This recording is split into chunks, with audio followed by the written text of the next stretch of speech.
Hi అండి, welcome back to home మంత్ర. ఇవాళ వీడియోలో ఇన్స్టెంట్ టమాటా పచ్చడి, అది కూడా టమాటా పేస్ట్తో ఈ పచ్చడిని ప్రిపేర్ చేసుకుంటాం. ముక్కలు ఉడికించాల్సిన పని కానీ ఎండలో పెట్టాల్సిన పని కానీ లేదు. ఇన్స్టెంట్గా ఈ పచ్చడిని తయారు చేసుకోవచ్చు. మరి ఈ టమాటా పచ్చడిని ఎలా ప్రిపేర్ చేసుకోవాలో చూద్దాం. టమాటా పచ్చడి కోసం 1 కేజీ టమాటాలను తీసుకుంటున్నాను. మీరు కావాలంటే 1/2 కేజీ టమాటాలతో కూడా ఈ పచ్చడిని ప్రిపేర్ చేసుకోవచ్చు.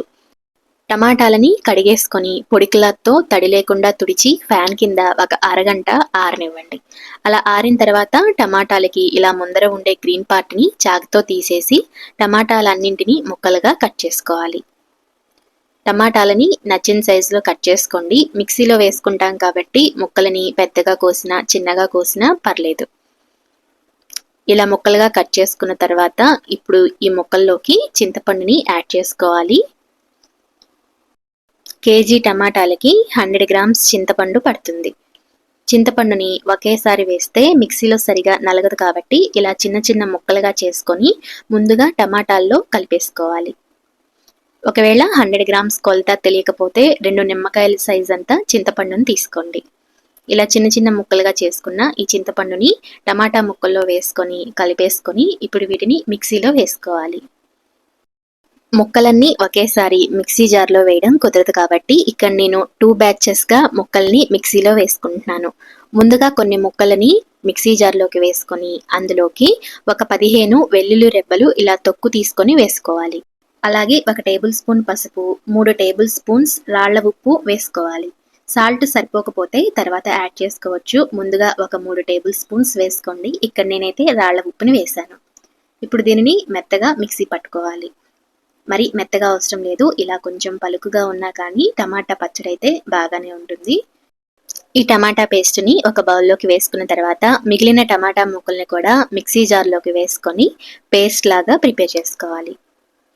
ఇలా ప్రిపేర్ చేసుకున్న ఈ పేస్ట్ని ముందుగా వేసుకున్న బౌల్లోకి వేసుకొని ఉప్పు అలాగే పులుపు అంతా బాగా కలిసేటట్టు ఒకసారి స్పూన్ పెట్టి కలుపుకోవాలి. ఇలా కలుపుకున్న తర్వాత ఈ పేస్ట్ని పక్కన పెట్టుకొని ఇప్పుడు స్టవ్ మీద ఒక మందపాటి కడాయి పెట్టుకొని అందులోకి 1.5 కప్పులు శనగ నూనె వేసుకోవాలి. శనగ నూనె అయినా పర్లేదు లేదా పప్పుల నూనె అయినా పర్లేదు.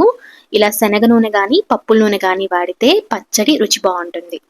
ఇప్పుడు నూనె వేడయ్యాక అందులోకి 1 టేబుల్ స్పూన్ మినపగుళ్ళు, 1 టేబుల్ స్పూన్ పచ్చిశనగపప్పు వేసుకొని ముందు వీటిని ఎర్రగా వచ్చే వరకు నూనెలో వేయించుకోవాలి. ఇలా వేయించుకున్న తర్వాత ఇందులోకి 1 టేబుల్ స్పూన్ ఆవాలు అలాగే 1 టేబుల్ స్పూన్ జీలకర్రను కూడా వేసుకోవాలి. ఇలా ఆవాలు జీలకర్రను కూడా వేయించుకున్న తర్వాత ఇందులోకి దంచి ఉంచుకున్న 5-6 వెల్లుల్లి రెమ్మలను కూడా వేసుకోవాలి. వెల్లుల్లి రెమ్మలు వేగిన తర్వాత ఇందులోకి 3 ఎండుమిర్చిని ముక్కలుగా వేసుకొని అలాగే కరివేపాకును కూడా వేసుకొని అన్నింటినీ ఒకసారి వేయించుకోండి.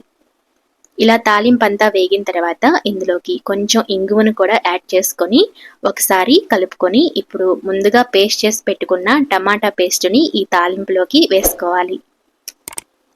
ఇలా టమాటా పేస్ట్తో చేసిన టమాటా పచ్చడి టేస్ట్ కూడా బాగుంటుంది. అలాగే ఈ పచ్చడి 2 నెలలు నిల్వ కూడా ఉంటుంది.